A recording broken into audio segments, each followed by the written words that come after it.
luck. You're on your own. Thank you. Cool. Right. So I'm going to take you through my presentation and just talk a bit about my story, I guess, a bit, or I will do when my Mac decides to stop doing the spinny thing, and also what lessons I've sort of learned along the way, and hopefully there's something useful in there for all of you, and we do feel free to interrupt me with questions or to ask questions at the end. So just starting off a bit about why me and what my sort of background is. So I'm a sort of Coventry University alumni, though I didn't actually finish university. I started my business when I was at school in the world of, in those days, print design work. And while I was at university, basically the business took off and was steadily took up more and more of my time, leaving less and less time for studying. And so I made the decision partway through my degree that actually to run my business full time and to leave the degree. At that point, universities were far less entrepreneurial supportive, shall we say, than they are now. So at that point, it was a sort of either you do your normal conventional degree or you leave the university. So I chose the latter. So it's been great over the last couple of years actually to be back at Cov Uni quite a bit, sharing some of my story and helping what is now a far more entrepreneurial minded university, actively encouraging students to start businesses and to support them along that journey. So that's been quite good. So my background, I've been running there for a business which then moved into online marketing and web design in the late 90s. Also run an IT business and also have developed strong links with, as I've mentioned, the Federation of Small Businesses. So I'm now on the board of directors of that at the national level. We have around 160,000 members, micro and small businesses. And so my role there is, as well as helping to make sure the organisation runs on a sure footing, I'm also involved in policy and lobbying work to sort of make sure the voice of small business is heard, both at a regional level. So I sit on the Business Advisory Group with Andy Street, who's the Mayor for the West Midlands Combined Authority, but also at a national level, I look after the regulatory policy area. So helping to look at how regulation affects business viability and what's good and what's bad regulation. So that's quite interesting as well. And then I do a bit of talking and speaking on the whole subject of online marketing and just general entrepreneurship and what it's like to run a business. So that's a bit about me and a bit about what my experience is. So 20 years worth of experience of running a business and being involved in the world of small business generally. So fairly wide picture of businesses I've worked with and supported. So hopefully that gives me a bit of background. We've gone through the who's here already, which is great. So I already know a bit about you. So in anything, when we're talking about business, it's important to start with a plan. And I know Ivan, so I know that he will have gone on about planning and some of the ways to think about business planning. I'm not a fan of the detailed 50 pages worth of business planning that then sits in a drawer and never gets looked at again for another 5 years. To me, a plan is a practical day-to-day document, and ideally should be a couple of pages. But the key thing with planning is this: whatever you think is the worst case scenario in whatever you're about to be approaching, the problem is we're all entrepreneurs. We are natural optimists. I don't think you start a business up if you don't have a fair degree of optimism and self-belief and belief in the ability that whatever the obstacles are, you will overcome them. And anyway, there are no obstacles because, to be honest, what problems could there be? You're going to start a business, and so we are our own worst enemies when it comes to planning, because we tend to not see the downside risks and just see the goal and the opportunity side of things. So a bit of advice I'll give, we're obviously going to be looking at marketing planning today, but just in business planning generally, and it's certainly a lesson I've learned over the years, which is whatever is the worst case scenario you can think of, at least double it, because you will probably not have seen what the worst case scenario is. I only, I don't think anybody in the slightest way, if you'd have asked them 6 months ago, would have seen the crisis that's just hit. So even when you've got the worst case scenario and doubled it, you're probably still not going to see the absolute side blinder that can come along at times like this. And obviously, for those of us who've been in business for a few years, we've had a couple in the past decade, with the financial crisis back in 2007. And we're just starting to sort of feel like we got recovery from that. And then Brexit hit. And then we've just started to feel like we were starting to have a route map on that. And then COVID hit. So talk about a few worst case scenarios that have been doubled and tripled and quadrupled. The last few years have certainly been a case in point. So whenever we're looking at business, it's how do we not necessarily know what those worst case scenarios are, but how do we build a resilient business? How do we build a resilient marketing plan in whatever the world might throw at us? Because you can guarantee the world's going to throw something at you. My guess is, I'll just throw this slide in as well. My guess is most of you at the moment are in the early phase of your business, either at complete ground zero, just starting out, or in that early stage of trying to build a marketplace, build a customer base, and get to know where you are. Give me a thumbs up. I can see you all still, if that's the correct case. So often for most of you, you'll be somewhere on that line in the first sort of little bit of it, either at zero or going down low. So you're in the, I have no cash, everything's going out cash-wise and very little is coming in cash-wise. And you're trying to work out, well, how do I market my business? How do I get through? Because until you get to the point where that line starts crossing that line again, that's the most challenging time in business. The first 3 years of your business life are the toughest, because you're generally fighting below that line, i.e. more money tends to be going out faster than it's coming in. And that's not an easy place to be, and you are wanting to grow a business, but at the same time you're continually battling the cash flow curve. And hopefully we'll look at some ideas today which don't need to cost a fortune, but will allow you to market your business in that cycle. So first of all, let's look at the challenge of online marketing.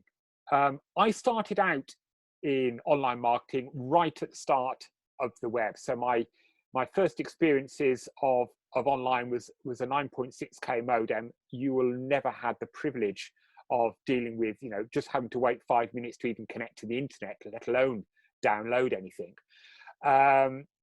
But the plus point of it was that if you did do anything online, you weren't facing a great deal of competition. I tell a story that, I could go, there was no such thing as Google. So the way I got a list of websites was to go into WH Smith, which dates it in itself. It was still a time when I actually visited WH Smith, and bought a book, a directory of websites. So all the websites in the world were contained in a listing in a book. Most of them were university and large corporates and government websites. And then, the odd tech-based business. It was a fairly limited marketplace. Today, we live in the world of user-generated content, and this data is a few years old, but it's a nice visual to share the picture. Today, we have enormous levels of user-generated content. You're not just competing with other companies when it comes to your content. You're competing with the fact that every minute we are all sending tweets, we're sharing more video on YouTube every day than was created in the whole of last century for TV. There's all of that going on all of the time, and somehow you've got to get your business making a noise and rising above that sort of sea of content to be noticed by the people that you want to be noticed by. So it's not easy, and we obviously spend far more time online than we ever did before. We have access to it 24/7 via our mobile phones, but we also have the challenge of cutting through all of that noise. And, you know, in the past, that was junk mail through the door that we might have been competing. These days, we're competing with all of that. So while I'm going to talk about online marketing, I'm going to start off with a sort of one or two marketing basics, because the key point I would make about online marketing is all it does is give us a different platform. The basic underlying rules don't change. Marketing is fundamentally the same from when it was sort of invented in the late 18th century. It's about key issues which you need to find out what they mean for your business. So we'll start off with the point of pain. Are any of you familiar with this as a concept in planning for your business? Got a thumbs up from Ivan. Thumbs up from anybody else? So let's share a basic. Why would I go to B&Q and buy a drill? And please feel free to unmute your mics and give me an answer on this one. Why would I be buying, go for a hammer. Why would I be buying a hammer from B&Q? Any suggestions? So you can hammer in a nail? Yeah, so I can hammer in a nail. That could be the reason. Yeah, what do I probably want that nail for? Build something? To build something. So this is sort of the point.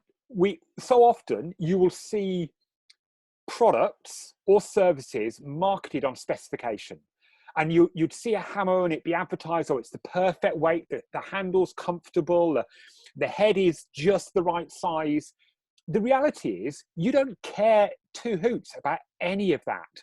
What you want is that picture up on the wall before you're going to get into trouble for the fact you've been promising to do it for the last 6 months and you still haven't got round to it. And so when we're looking at this, we need to understand the problem that we're actually solving for our customer. The customer doesn't want a hammer, first and foremost. The customer wants that picture up on the wall. And so if you can find a better way of putting that picture up on the wall than a hammer and a nail, then you're potentially going to win that customer. If you can make their life easier to get that picture on the wall, that's much better. Don't spend ages selling me the hammer, sell me the solution for getting my picture on the wall. Talk to me in language which is about where my point of pain is. My point of pain is I still can't easily get this picture up on the wall. I still haven't got round to it. How do I make that easy? And I'm sure each of you in your own businesses can think about what that point of pain is. You might be really fascinated by the underlying technology that's going to make your game work so well. You could be really upbeat about the clever way that you've developed a solar panel so it can get an additional kilowatt of energy per hour from the sun's energy. The customer probably doesn't care about any of those things. The customer wants their problem solved. So really make sure you understand the customer's point of pain.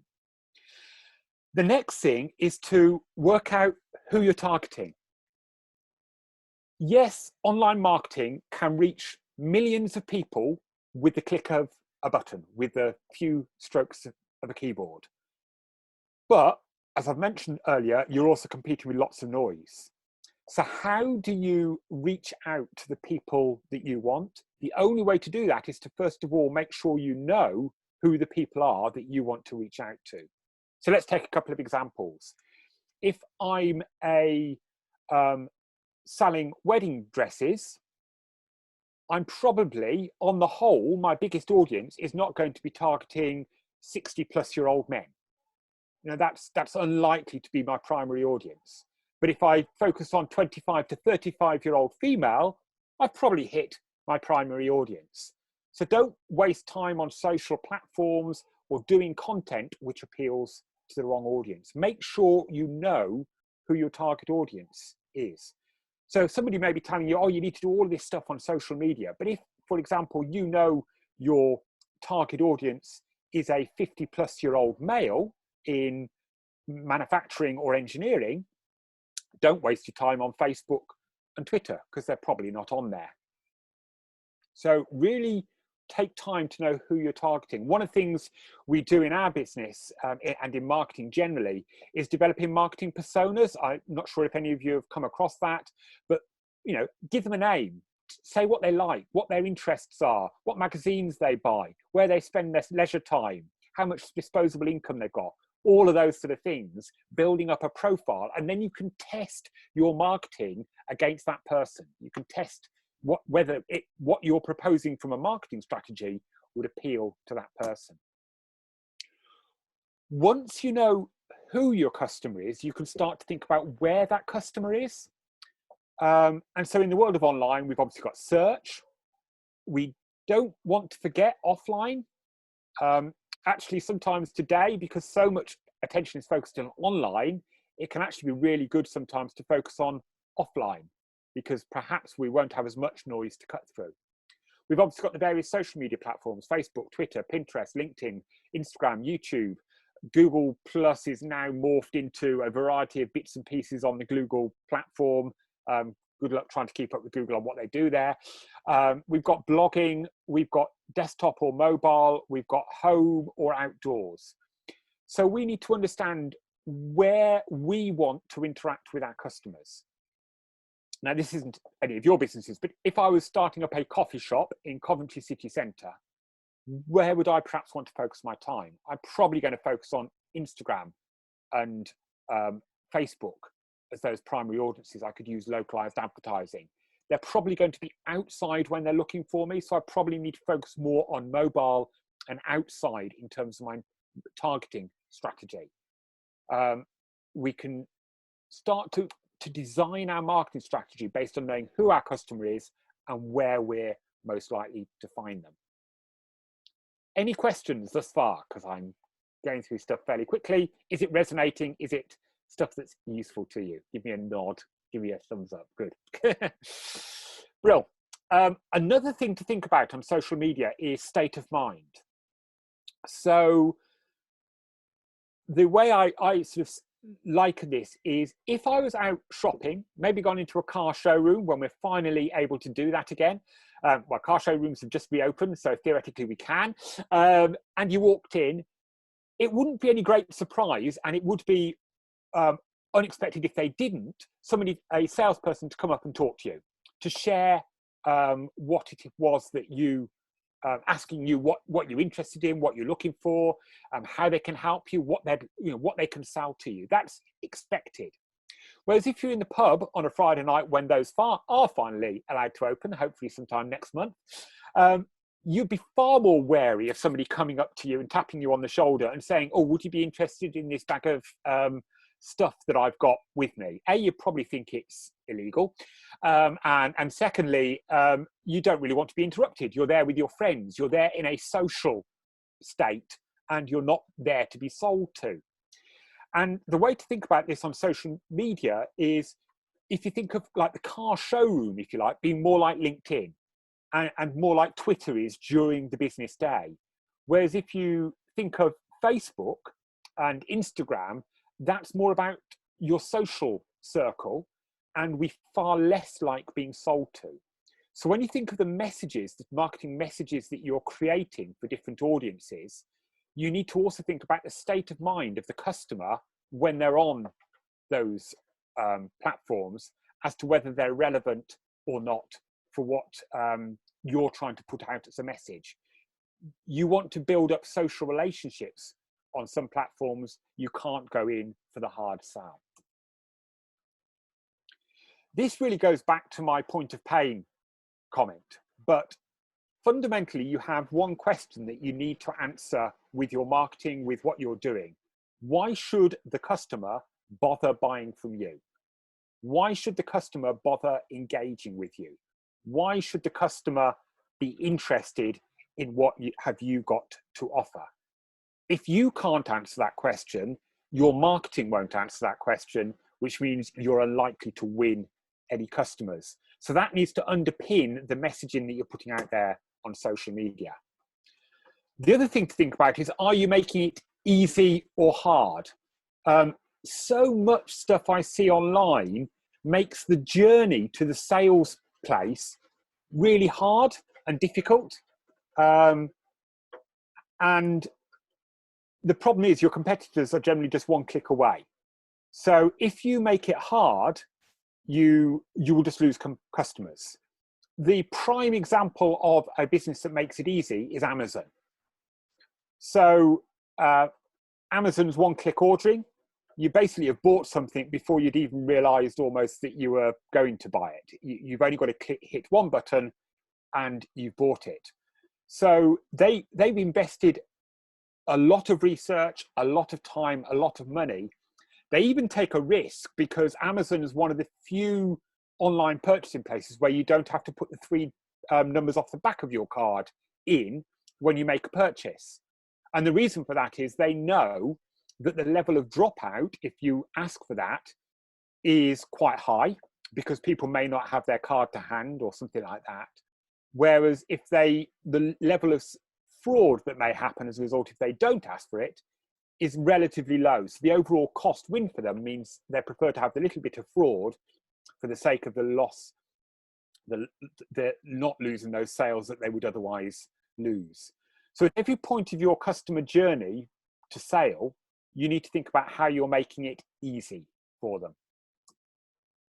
One of the great things about that with online is we've got the ability to test and analyze in a way that we've never been able to before. So this is heat mapping. I don't know if any of you have experimented with heat mapping for online, but basically I can look at where people's mouse clicks, where people move, and actually in a lab environment I can even use eye tracking software so I can see just where people look on screen, which way they're drawn on things. One of the this is an example as well of a carefully crafted tool in marketing, which is the different levels of service that you might be offering. So we'll have all seen the sort of gold, silver, bronze type offers. Sometimes it might be a freemium model like this one where it starts off free, then it's a small, then there's a large type one. But the gold, silver, bronze is a really good thing with this. If you've got 3 pricing points, and maybe actually you start off and think, well, I've got a high level and a low level pricing point. And so you put those 2 price options on your website. What you will find is if you've got 2 pricing options, most people will go for the lower priced option. If, however, you put 3 pricing options on, most people go for the middle pricing option. So what is normally, if you've come up with 2 pricing models, what's normally a good idea is to then find a third one, which is more expensive again. Just think of a couple of features which you probably are of relatively little actual value from your perception, but all it does is mean that then you're more likely to sell the medium level pricing, i.e. what was originally going to be your high pricing, than you are the low pricing. Because people find the middle option is the comfortable, safe option to go for. It's like back at school when we were doing multiple choice tests. If you didn't know the answer, you went for B or C out of A, B, C, D, because it was, you felt comfortable taking the middle option. We've got Google Analytics data. We've got tons of data to allow us on websites to track progress, also on social media, on Facebook or whatever else it might be, to be able to track what's working and what isn't working for you. And so I would encourage you to make sure you've got those analytics and data tools set up on your website so you can look at this. So this is a prime example of the checkout journey on a website and just how many people drop out during that journey. And you can see why Amazon's one-click ordering becomes so important. Obviously crucial in today's world, any device, anywhere. And the big mistake I see on this from social media marketing is that people access Facebook, largely speaking, on mobiles. In fact, we access all social media platforms, largely speaking, on a mobile device. And yet the amount of times that when you click through from the call to action on a social media post or advert, the website it takes you to is not optimized for mobile. The button you need to click on next, the form that you need to fill in is not easy to do on a mobile. I'm not just talking about the simple bit of making sure that it's responsive and fits on a mobile screen. I'm talking about making sure that you can actually use it on a mobile device, that you haven't got a 10-page form to fill in. Nobody wants to do that on a mobile. You know, what can you do to make sure that it's easy to take the next step in the journey again on any device, anywhere that you might be using it? Integrated. One of the big mistakes I see made on social media marketing is a lack of integration in approach. So they'll do social media over here, and then all their other marketing activity is completely separate and different. Your social media activity, your online marketing activity needs to be embedded in your overall marketing strategy and not done off to one side. And your website is just one part of the jigsaw in online marketing. It isn't the be all and end all. It's important, but it's no point building a wonderful website if you never spend or invest in getting people to it. It's much better to build a lower budget website and have some budget left over for building the funnels to drive traffic to it. So here's a model that I use with my clients for developing an online marketing strategy. How are we using the various elements to drive traffic to a hub, to drive people towards an outcome, which is normally on your website? So one of the key ways I tend to focus on is blogging, having a blog at the center of your website content, and then using that blog shared out on social media. That social media then drives traffic back to your blog. Your blog has calls to actions which drive people to your website. Your website closes the deal or gets people to phone you or whatever else might be your next part of your marketing journey, your sales journey. Blogs are also great for search engine optimization, and they can also form the basis of an email marketing strategy as well. Crucially, in today's social world, particularly on Facebook, you will need to spend some money as well. So we would normally be looking at social media paid placement on Facebook. But the great thing about, on the whole, still at the moment, with social advertising, it's an awful lot cheaper than the other option, which is Google advertising. Google advertising, particularly if you're in a popular area, can get very expensive very quickly.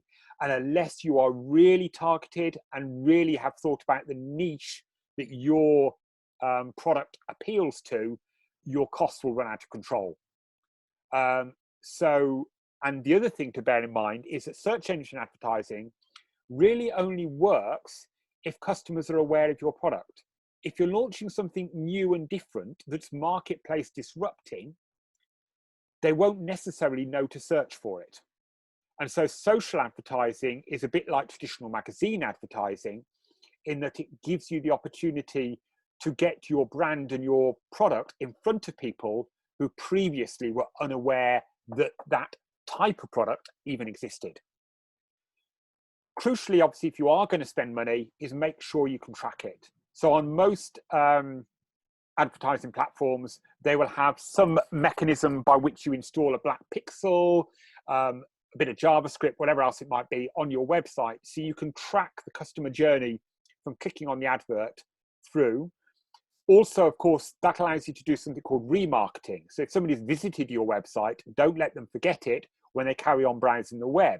You'll have all experienced, you know, the scenario where you've been onto Amazon, you've looked at a particular product, you didn't buy it there and then every website you went on to thereafter kept popping up adverts for whatever. It's fatal, by the way, if you've done any, perhaps done some shopping for, or planning to, you know, browsing for buying a present for somebody and they happen to share a computer with you, because it can sort of give the game away a bit. But it's a really good way. People tend to not buy something at first contact. Some of you may be aware of the 7-point rule, 7 points of contact before a sale decision. And remarketing is a really important part of that, so that they've come to your website, they heard about you somewhere initially, they visited your website, they had a quick browse, they weren't quite at the buying decision at that point. Don't let them just go away and never put your brand in front of them again. Look at remarketing opportunities. How can you, through distribution networks like Google Ads, put your message up in front of them again and again? there's also things like sponsor placement, finding partners who are targeting the same customers, but with a complementary product. So if I was somebody selling furniture, then I might also want to go into an advertising relationship with somebody who sells carpet, on the basis that if somebody's doing it at their home, then if somebody's just bought some carpet, they're probably going to buy a new sofa or a new dining room table next. And so perhaps look at shared advertising opportunities. Can you appear in their email and they appear in your email? Can you do a guest blog post on their blog?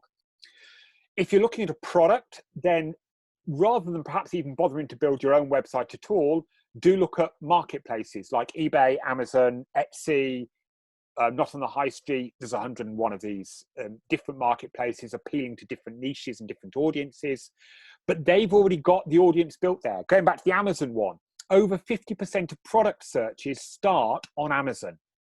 So if you aren't on Amazon, if you're only hoping to get traffic from Google, you've already lost 50% of your audience, because they're not even going to bother going on Google. They've just gone straight on Amazon to search for the product. So it can often be worthwhile investigating being on a marketplace. And then do consider reputation management as well. As you start to build your business, you will inevitably get I'm sure the vast majority of your customers very happy and delighted with the service and product that you're offering. You will always, it's inevitable, get some customers who are unhappy. And really think about how you're going to manage that reputational risk on social media and things like Trustpilot and so on and so forth. You also need to think about it when you start to take on employees with websites like Glassdoor, and managing your reputation as an employer as well. So this is my final slide, and just again, is a good representation of the process you need to think about for growing and developing a database. So you probably, all of you at the moment, are very much at the growth stage. Your business is new, very few people know about you, and you need to grow awareness. So that can be a combination of social advertising, search engine advertising, search engine optimization. You're growing awareness, you're getting your brand out there and in front of people. Next is retention. I've mentioned that most people aren't in the position of being able to buy straight away. So for example, within my FSB role, we own an insurance broker business as part of that FSB. People only buy insurance once a year. So if they've just bought their insurance last month and I happen to come in contact with them in the following month, they're not going to be in a buying decision. So I need to put them into some form of retention cycle to retain their awareness of us until they're in a position to buy from us. And ideally, I need to extract some information which will allow them to send them targeted messages as they approach the point of being in a decision-making process again. So i.e., I want to know when their renewal date is. So whatever your product is and whatever your marketplace is, you will know what the buying cycle is, how often somebody buys, how quickly somebody makes that buying decision. And you will need to put in a retention cycle, a process, a journey for that customer to hold on to them until they're ready to buy from you. So if they've liked your page, are you making sure you're regularly serving up social updates on there that keep them interested and engaged with your brand? And that will mean spending some money, because if somebody likes your page these days, that doesn't necessarily mean they'll see all your messages. Getting them signing up for an email marketing list, getting them involved perhaps with an offline campaign as well. And then finally, and crucially, we need to convert them. It's amazing the amount of businesses I see who are really good at growing a whole bunch of leads, getting a whole bunch of people on their email marketing database, and forget to ever do anything to convert them into paying customers. And you need to make sure that you don't just have a fantastic number of eyeballs, but you've actually got them handing over money. So think about how you can push them from just a retention cycle into a buying cycle. And that's with targeted messages, that's with time-limited offers, time-limited availability, all of those sort of things are all various tools and techniques we can play with to convert a customer, but make sure you've thought about those and got those in play. And then one final thing is don't sell to somebody once. Once you've got somebody as a customer, it's 7 times cheaper to sell to them again.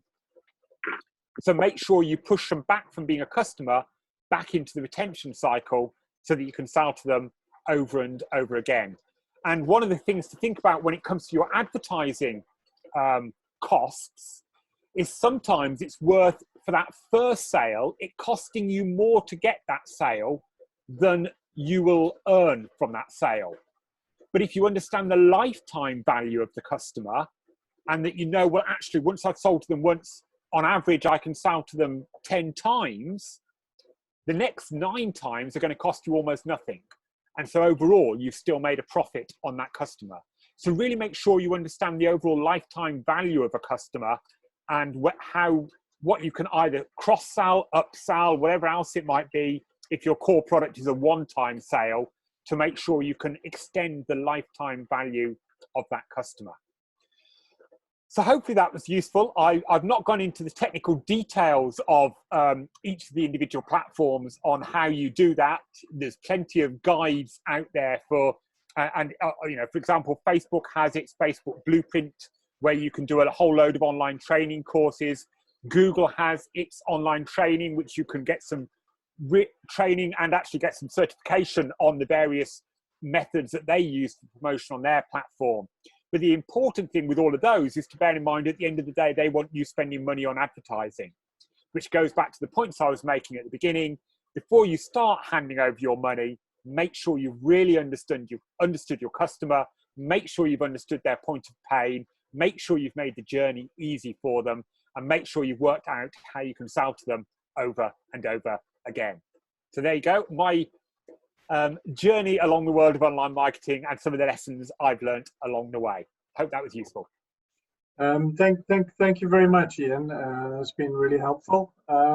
In terms of your